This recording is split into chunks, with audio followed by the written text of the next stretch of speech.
Chapter 1 Peggy Sue. I disappeared on the night before my 12th birthday, July 28, 1988. Now can I at last tell the whole extraordinary story, the true story.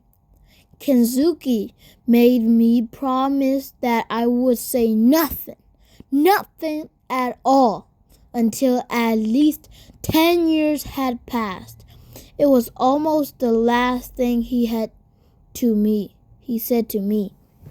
I promised, and because of that, I have had to live out a lie.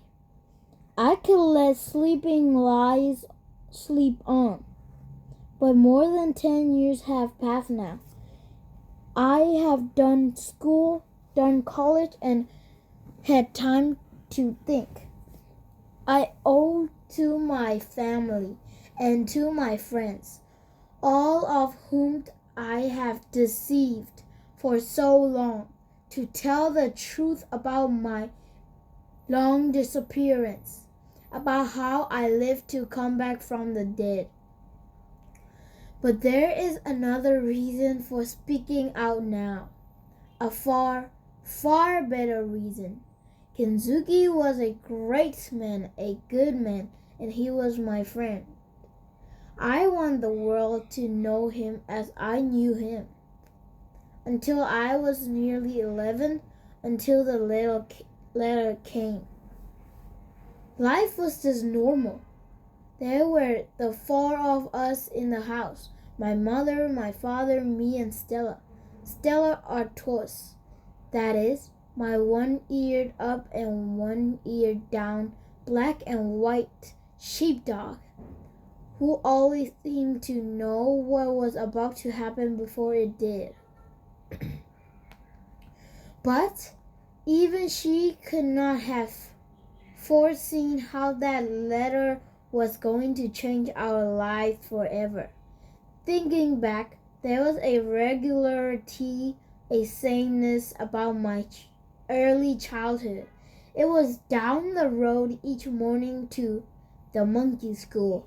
My father called it that because he said the children gibbered and screeched and hung upside down on the climbing frame in the playground. And anyway, I was always monkey-faced to him. When he was in a playful mood, that is, which he often was, the school was really called St. Joseph's, and I was happy there, for most of the time, anyway. After school every day, whatever the weather, I'd be off down to the recreation ground for football with Eddie Dotes, my best friend in all the world, and Matt and Bobby and the others. It was muddy down there.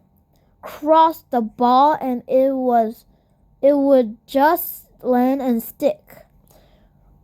We had our own team, the Mudlarks, we called ourselves, and we were good too.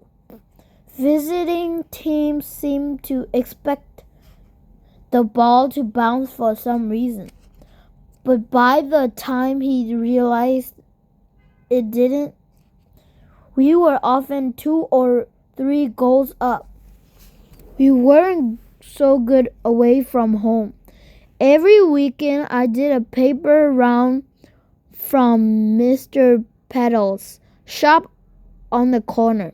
I was saving up for a mountain bike. I wanted to go mountain biking up on the moors with Eddie. The trouble was I would keep spending what I'd save. I'm still the same that way. Sundays were always special, I remember. We'd go dinghy sailing, all of us, on the reservoir. Stella, our tourist barking her head off at the other boats as if they'd no right to be there. My father loved it, he said, because the air was clear and clean. No brick dust. He worked down at the brickworks. He was a great do-it-yourself fanatic. There was nothing he couldn't fix, even if it didn't need fixing. So he was in his element on a boat.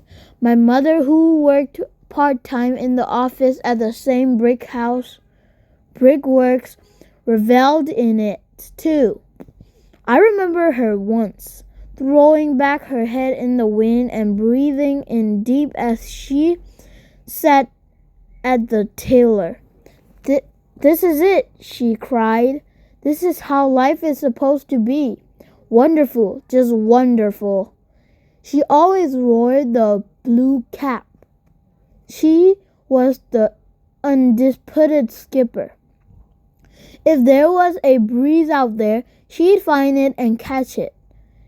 She had a real nose for it. We had some great days on the water. We'd go out, skimming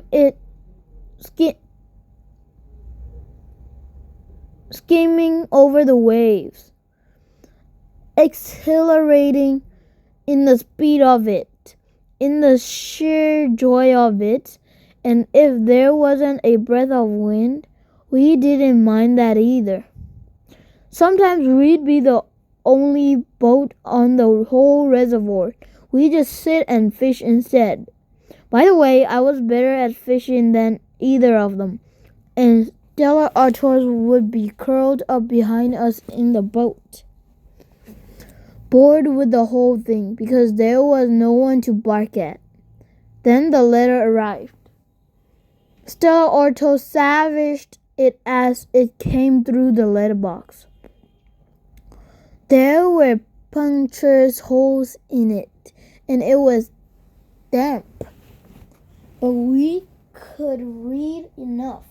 The brickworks were going to close down. They were both being made redundant.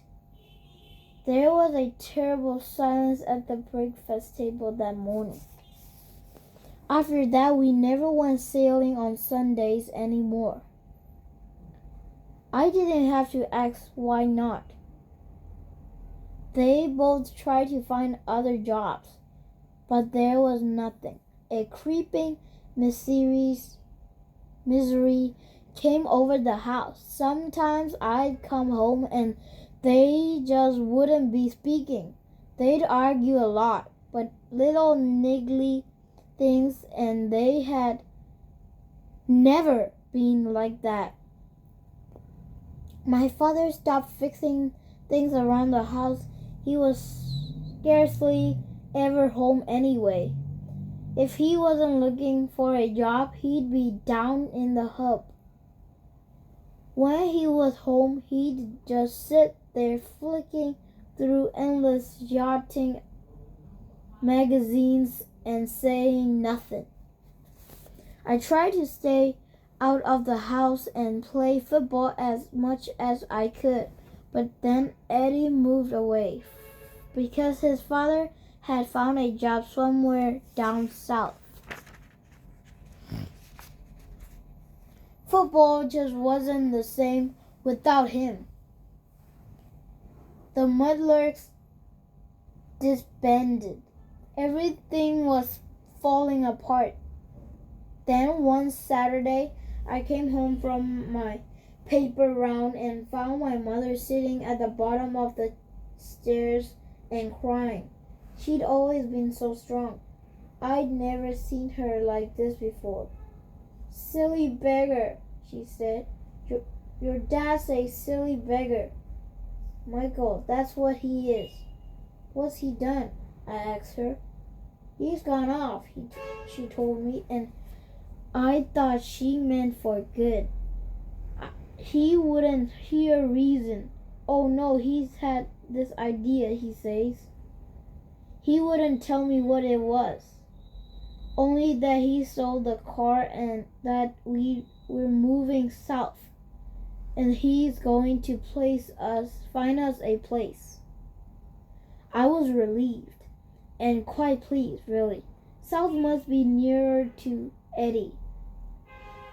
She went on, if he thinks I'm leaving this house, then I'm telling you he's got another thing coming. Why not? I said. Not much here. Well, there's the house for a start, then there's Gran and there's school. There's other schools, I told her. She became steaming angry then. Angrier than I've ever known her. You want to know what was the last straw? She said. It was you, Michael. You going off on your paper round this morning. You have what your dad said? Well, I'll tell you, shall I? Do you know something? He says. There's only one lowest wage coming into this house. Michael's paper money. How do you think that makes me feel, eh? My son's 11 years old. He's got a job and I haven't. She steadied herself for a moment or two before she went on, her eyes filled with fear and tears. I'm not moving, Michael. I was born here, and I'm not going. No matter what he says, I'm not leaving. I was there when the phone call came a week or so later. I knew it was my father. My mother said very little, so I couldn't understand what was going on. Not until she sat down afterwards and told me. He sounds different, Michael. I mean like his old self. Like his very old self. Like he used to be when I first knew him.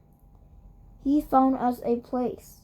Just pack your stuff and come, he says. Fareham, somewhere near Southampton, right on the sea. There's something very different about him, I'm telling you. My father did indeed seem a changed man. He was waiting for us when we got off the train, all bright-eyed again and full of laughter. He helped us with the cases. It's not far, he said, ruffling my hair. You wait till you see it, monkey face. I've got it all sorted, the whole thing, and it's no good you trying to talk me out of it. Either of you? I've made up my mind. What about? I asked him. You'll see. Stella Artois bounded along ahead of us, her tail held high and happy. We all felt like that, I think. In the end, we caught a bus because the cases were too heavy. When we got off, we were right by the sea. There didn't seem to be any houses anywhere, just a yachting marina. What are we doing here? My mother asked. There's someone I want you to meet, a good friend of mine. She's called Peggy Sue. She's been looking forward to meeting you. I've told her all about you. My mother frowned at me in puzzlement. I wasn't any the wiser either. All I knew for certain was that he was being liberally mysterious. We struggled on with our suitcases.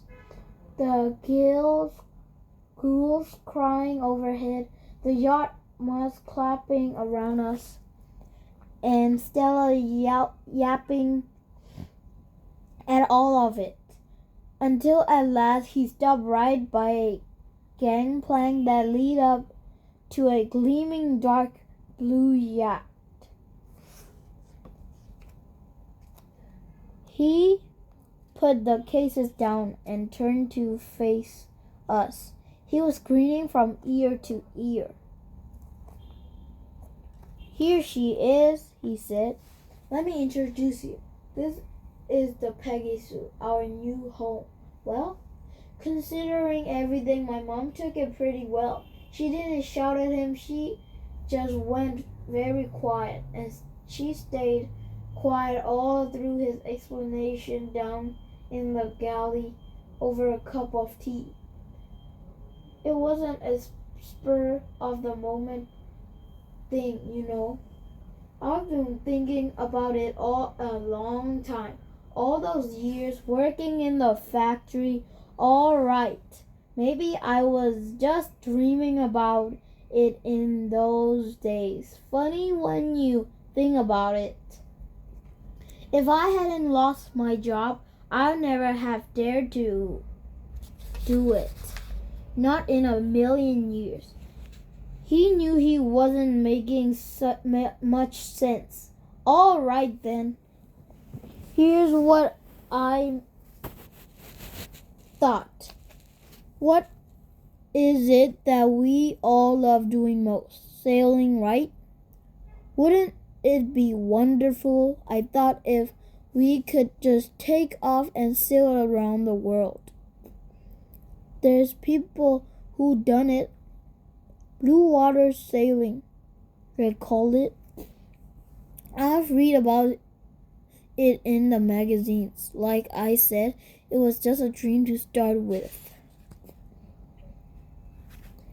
And then no job and no chance of a job. What did the man say? Get on your bike, so why not a boat? We've got our redundancy money. What little there was of it, there's a bit saving up. And the car money. Not a fortune, but enough. What to do with it? I could put it all in the bank, like the others did. But what for? Just to watch it dribble away till there was nothing left? Or I could do something really special with it. A once-in-a-lifetime thing. We could sail around the world. Africa, South America, Australia, the Pacific. We could see places we've only ever dreamed of. We sat there completely dumbstruck. "Oh, I know what you're thinking," he went on. "You're thinking all we've ever done is reservoir sailing, dinghy sailing. You're thinking he's gone crazy, loopy in the head. You're thinking it's dangerous. You're thinking we'll be flat broke. But I've thought it all out. I even thought of your gran. There's a thing. We won't be gone forever. Will we? She's been here when we get back. Won't she? She's perfectly healthy. We've got the money. I've done my sums. We're going to do 6 months training. We'll be away a year, 18 months maybe, just so long as the money lasts. We're going to do it safe, do it properly. Mom, you'll do your yacht master certificate. Oh, didn't I say? I didn't, did I? You be the skipper, Mom. I'll be first mate and handyman. Michael, you be ship's boy. And Stella, well, Stella can be the ship's cat. He was full of it, breathless with excitement. We'll train ourselves up, do a few trips across the channel to France, maybe over to Ireland. We get to know this boat like she's one of us. She's a 42-foot. Bowman, best make, best design, safest there is. I've done my homework. 6 months time and we be off round the world. It'll be the adventure of a lifetime. Our one chance. We'll never get another one. What do you think, then? Excellent, I breathed.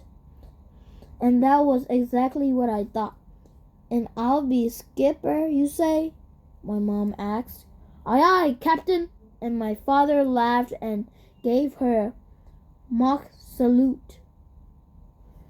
What about Michael's school? She went on. I've thought of that too.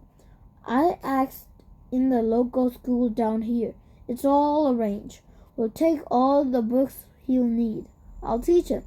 You'll teach him. He'll teach himself. I'll tell you everything for nothing. He'll learn more in a couple of years at sea than he ever would in that monkey school of his. Promise. She took a sip of tea and then nodded slowly. All right, she said, and I saw she was smiling. Why not? Go ahead then. Buy the boat. I already have, said my father. Of course it was madness. They knew it. Even I knew it. But it simply didn't matter. Thinking back, it must have been a kind of inspiration driven by desperation. Everyone warned us against it. Gran came visiting and stayed on board. It was all quite ridiculous, she said. Reckless, irresponsible. She was full of doom and gloom. Icebergs, hurricanes, pirates, whales, supertankers, freak waves. She leaped up horror upon horror, thinking to frighten me, and so frightened of my mother and father. She succeeded in terrifying me, all right, but I never showed it. What she didn't understand was that we three were already bound together now by a common lunacy.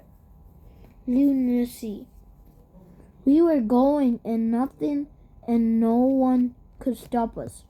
We were doing what people do in fairy tales. We were going off to seek adventures. To begin with, it all happened much as my father had planned it, except that the training took a lot longer. We soon learned that handling a 42-foot yacht was not just dingling sailing in a bigger boat. We were tutored by a whiskered old mariner from the yacht club, Bill Parker, Barnacle Bill, we called him. But not to his face, of course. He had been twice round Cape Horn and done 2 single-handed Atlantic crossings, and he'd be across the channel more times than you've had hot dinners, my lad.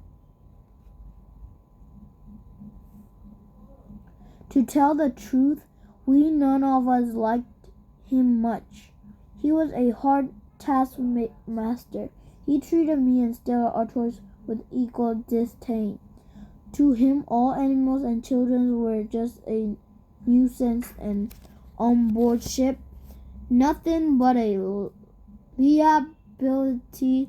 So I kept out of his way as much as I could, and so did Stella Artois. To be fair to him, Barnacle Bill didn't know his business. By the time he had finished with us, and my mother was giving her certificate, we felt we would sail the Peggy Sue anywhere. He had inculcated in us a healthy respect for the sea, but at the same time we were confident we could handle it just about anything the sea could hurl at us. Mind you, there were times I was scared rigid. My father and I shared our terror together. Silently, you can't pretend, I learned, with a towering green wall of sea 20 feet high bearing down on you. We went down in draughts so deep we never thought we could possibly climb out again. But we did, and the more we rode the waves, the more we felt sure of ourselves and of the boat around us. My mother, though, never showed even the faintest tremor of fear. It was her and the Peggy Sue between them that saw us through our worst moments. She was seasick from time to time, and we never were. So that was something. We lived close, all of us. Chick by Joel and I soon discovered parents were more than just parents. My father became my friend, my shipmate. We came to rely on each other.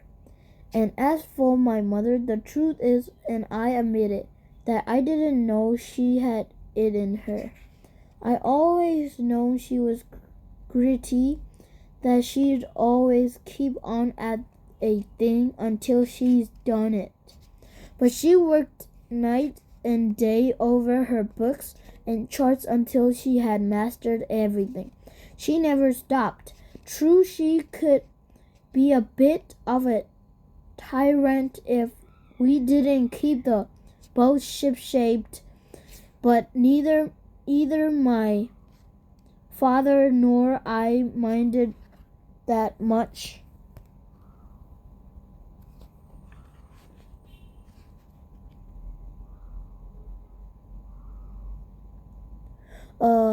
Though we pretended to. She was the skipper.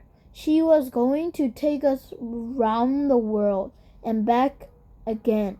We had absolute confidence in her. We were proud of her. She was just brilliant. And I have to say, the ship's boy and the first mate were pretty brilliant too on the ridges. At the helm, the dab hands with the baked beans in the galley, we were a great team. So on September 10, 1987, I know the date because I have the ship's log in front of me as I write, with every nook and cranny loaded with stores and provisions. We were at last ready to set sail on our grand adventure, our great Odyssey. Gran was there to wave us off, cheerfully. In the end, she even wanted to come with us to visit Australia. She'd always wanted to see koalas in the wild. There were lots of our friends there too, including Barnacle Bill. Eddie Dose came along with his father. He threw me a football as we cast off. Lucky mascot, he shouted. When I looked down at it later, I saw he signed his name all over it like a World Cup star. Stella Artois bucked her farewells at them, and at every boat we passed in the Solent. But as we were sailing out past the Isle of Wight, she felt strangely quiet. Maybe she sensed, as we did, that there was no turning back now. This was not a dream. We were off around the world. It was real, really real.